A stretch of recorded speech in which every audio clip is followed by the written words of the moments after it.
Hai murid semua, Assalamualaikum dan salam sejahtera. Apa khabar murid semua?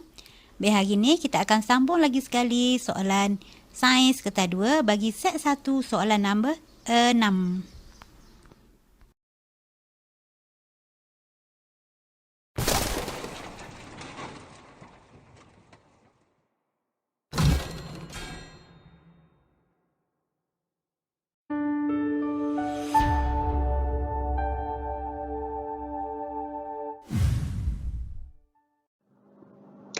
Baiklah murid, untuk soalan yang ke-6, kita baca soalan bersama-sama dengan cikgu ya. Baik, rajah 6 menunjukkan beberapa hidupan dalam satu habitat. Baik, sekiranya murid berhadapan dengan soalan sebegini berkaitan dengan hidupan dan juga habitat. Baik, ingat semula ini ialah berkaitan dengan tajuk siratan makanan. Baik, hidupan yang diberi di sini, kita ada tupai, kita ada burung hantu, kita ada ular, kita ada tikus dan kita ada tumbuhan kelapa sawit. Baik, kita kena pasti dulu di manakah habitat ini. Baik, cuba murid perhatikan. Tumbuhan ialah kelapa sawit dan sudah tentulah habitatnya di ladang kelapa sawit. Baik, murid dah kenal pasti habitatnya, dah kenal pasti haiwan dan juga tumbuhan. Jadi kita tengok soalan 6A. Baik, soalan 6A. Berdasarkan rajah 6, bina satu siratan makanan. Baik, tadi kita dah perhatikan haiwan-haiwan yang terlibat dan juga tumbuhan. Okey. Jadi sekarang soalan meminta murid semua bina satu siratan makanan. Baik, untuk membina siratan makanan, perkara pertama kita mesti kenal pasti apakah pengeluar dalam soalan ataupun rajah di atas. Iaitu kita ada pengeluar dia di situ ialah kelapa sawit. Okey. Tumbuhan dia ialah kelapa sawit lah. Okey, baik. Seterusnya kita tengok dulu apakah pengguna pertama dalam habitat tersebut. Hidupan apakah yang memakan buah kelapa sawit? Jom kita tengok semula. Okey, rajah 6 yang diberi tadi, kita ada tupai. Kita ada burung hantu, kita ada tikus dan kita ada ular. Baik. Binatang apakah ataupun haiwan apakah yang akan memakan buah kelapa sawit? Adakah tupai, burung hantu, tikus atau ular? Okey, jadi kita kenal pasti haiwan manakah yang akan memakan buah kelapa sawit. Jadi kita akan masukkan dalam rajah kita. Itu kita ada tupai. Okey, dah tentulah tupai yang akan memakan buah kelapa sawit. Jadi kita letakkan tupai. Seterusnya kita bina, kita letaklah anak panah. Sebab dalam pembelajaran mungkin murid kenal pastilah apakah maksud anak panah ini. Okey, ini bermaksud dimakan oleh. Okey, anak panah ini bermaksud dimakan oleh. Murid jangan tersalah, mesti ada anak panah. Jangan letak garisan sahaja yang tidak memberi maksud apa-apa. Okey, seterusnya kita ada lagi haiwan apa di sini? Kita ada tikus. Okey, kita ada tikus. Adakah tikus makan kelapa sawit? Ataupun burung hantu memakan kelapa sawit? Ataupun ular yang makan kelapa sawit? Okey, kalau secara logiknya yang makan kelapa sawit adalah tikus. Okey, tikus akan makan kelapa sawit. Jadi kita letakkan anak panah yang menunjukkan dimakan oleh. Okey. Kelapa sawit dimakan oleh tupai. Kelapa sawit juga dimakan oleh tikus. Adakah selesai jawapan kita? Belum lagi ya, sebab murid-murid mesti meletakkan ataupun menggunakan semua haiwan ataupun binatang yang diberikan dalam rajah 6. Baik, seterusnya kita ada ular dan burung hantu. Okey, kita nak letak yang mana dulu ni? Okey, haiwan apa agaknya yang akan memakan tupai dan juga tikus? Okey, agak-agak apa murid? Okey, istilah ular. Okey, ular yang akan makan tikus. Jadi kita letakkan tikus dimakan oleh ular. Bagaimana dengan tupai? Ya, tupai juga akan dimakan oleh ular. Okey, adakah selesai jawapan kita? Belum lagi sebab kita masih lagi ada burung hantu. Okey, kemudian kita letaklah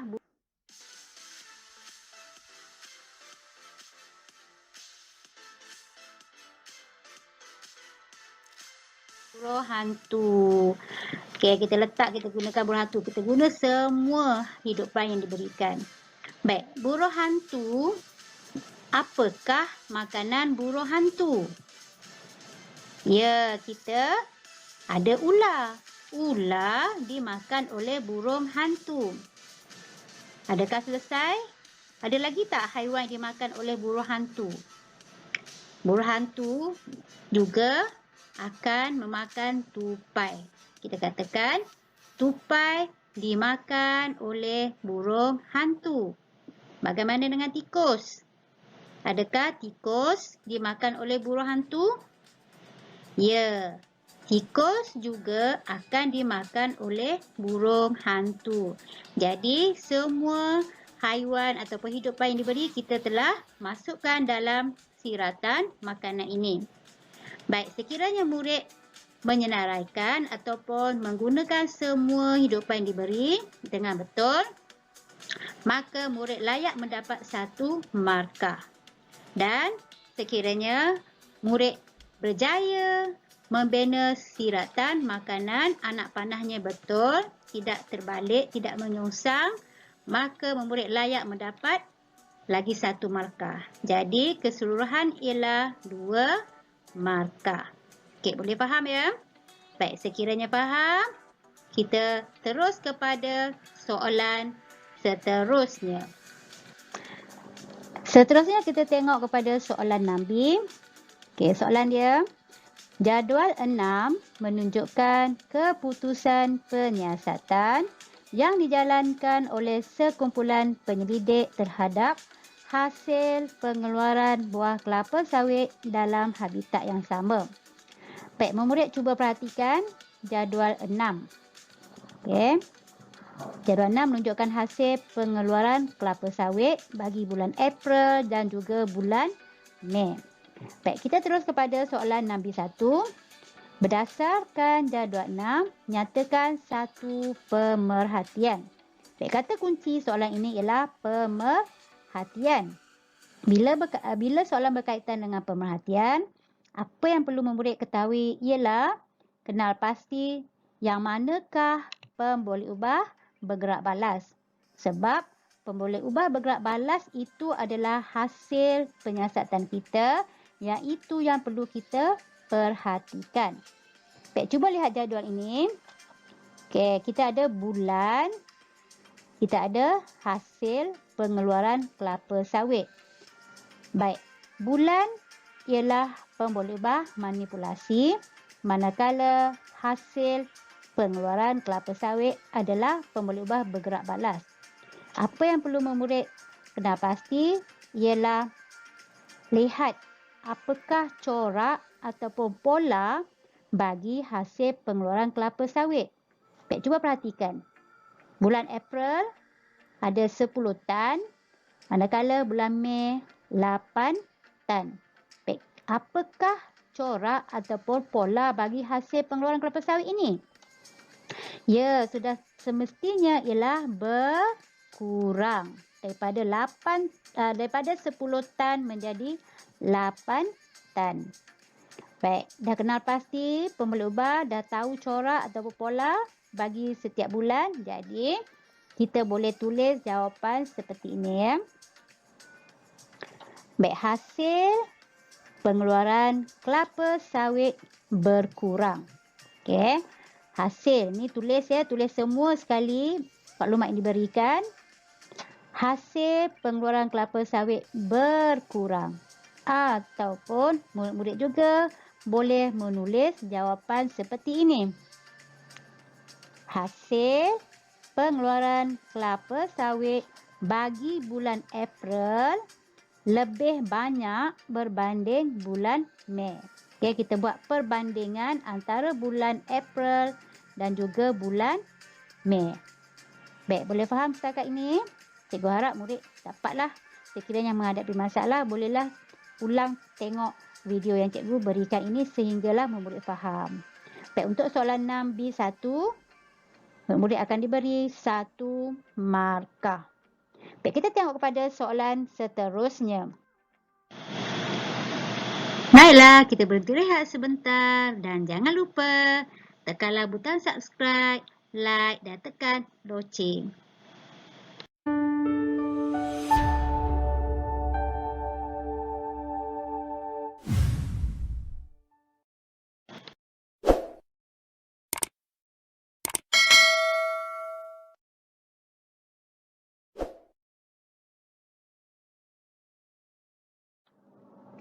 Baiklah, untuk soalan 6B2, berdasarkan pemerhatian anda di 6B1, nyatakan satu inference. Baik, kata kunci soalan ini ialah inference, iaitu dia minta kita menyatakan sebab hasil jawapan pemerhatian kita pada 6B1. Baik, kita tengok semula jawapan kita pada 6B1, iaitu hasil pengeluaran kelapa sawit berkurang. Kenapa? Okey, kita perlu nyatakan sebab kenapa hasil kelapa sawit itu berkurang. Baik, kita tengok semula pada siratan makanan ini. Okey, siratan makanan yang telah kita bina pada soalan 1. Baik, cuba murid perhatikan. Buah kelapa sawit kita dapati telah berkurang. Jawapan kita berkurang. Okey. Baik, cuba murid nyatakan sebab. Sebab kenapa buah kelapa sawit ini berkurang? Sebab, dia nak sebab. Okey, kita tulis di sini sebab. Okey, dapat semua? Mestilah ada kaitan dengan tupai dan juga tikus. Sebab tupai dan tikus inilah yang akan memakan tumbuh-tumbuhan. Cuba kita perhatikan. Okey. Jawapan kita ialah kerana bilangan tikus ataupun tupai bertambah. Okey.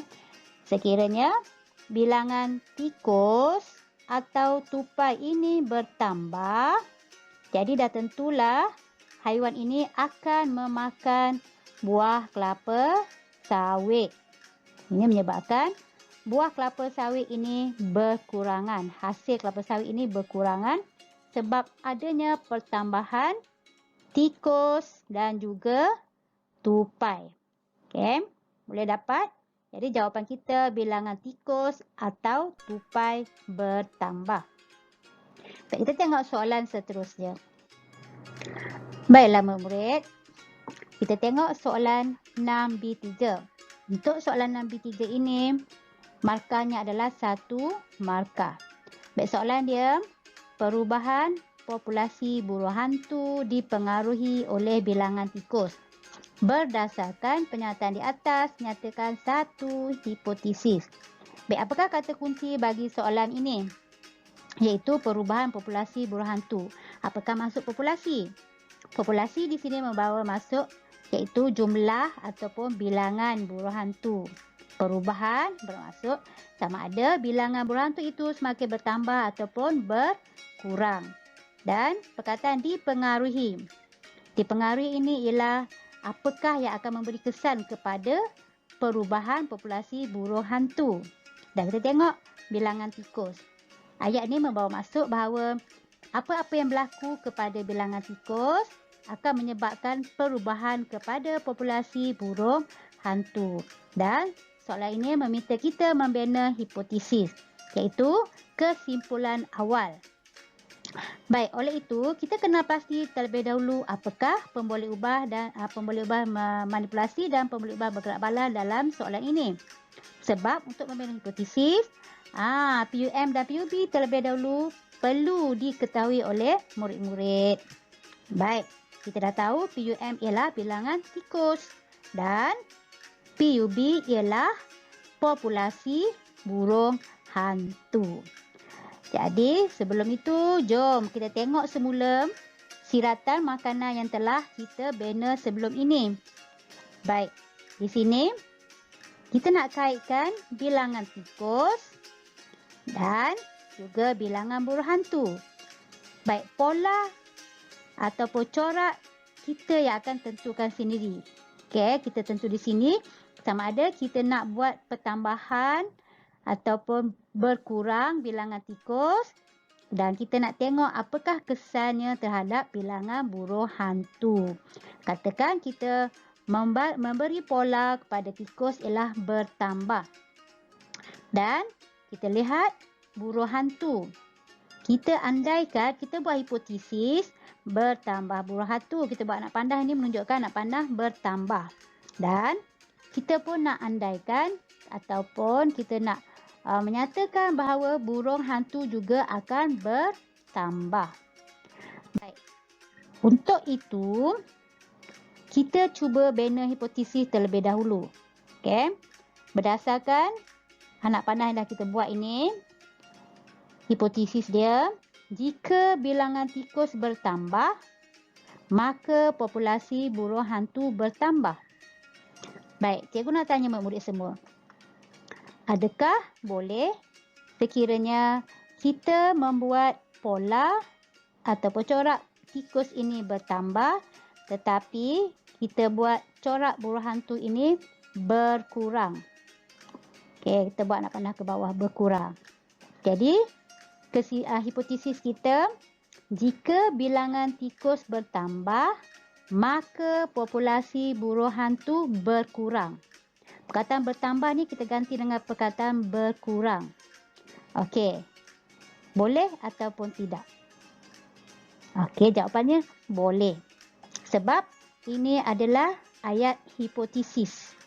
Ayat hipotesis membenarkan murid-murid meletakkan pola sama ada bertambah ataupun berkurang.